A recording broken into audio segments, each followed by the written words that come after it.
Bre Anansi and John Crow.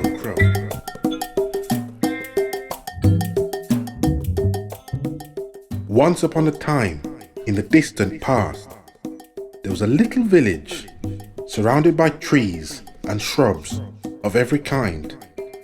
A gentle river meandered along the village, and the wildlife was abundant. The houses were neat and small and coloured just like the birds that inhabited the surroundings. The village had lots of children, and the days were peaceful, but the nights were noisy by the constant sounds of hooting, squeaking, chirping, and tweeting from the night birds, owls, crickets, and animals of the night. Well, one day, as the children were playing, there appeared a big black bird. Its feathers gleamed and shone, and was prim and primed. He strutted stylishly into the open as if he owned the village. He looked down on the other birds and said, "Squawk, squawk, squawk," turned on his heels and strutted out of view. This behaviour was so unusual, the children became afraid, and so gathered all the birds together, for they were all friends, to plan what to do. They decided that if the big black bird came back, they would ask him his name, who he was, and where he had come from, and what he wanted. 2 days later came Mr. Blackbird again, posh as ever, with its stylish walk, squawking its squawk in the opening, before sitting down on a wooden stump, legs crossed.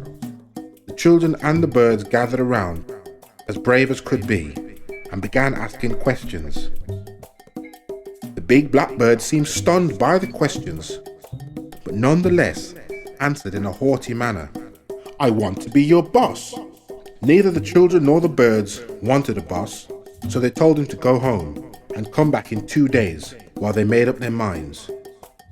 The children and the birds had a very wise friend, and so they contacted him for advice. The friend told them that he would be over in the morning when Big Blackbird was coming. 2 days passed, and Big Blackbird indeed arrived. He walked and squawked in his usual manner into the centre of the village.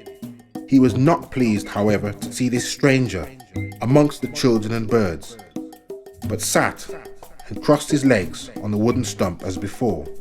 Big Blackbird was just about to ask who was this friend when Bre Anansi piped up, "So what is your name, bird?" Not amused, Blackbird answered, "My name is John Crow."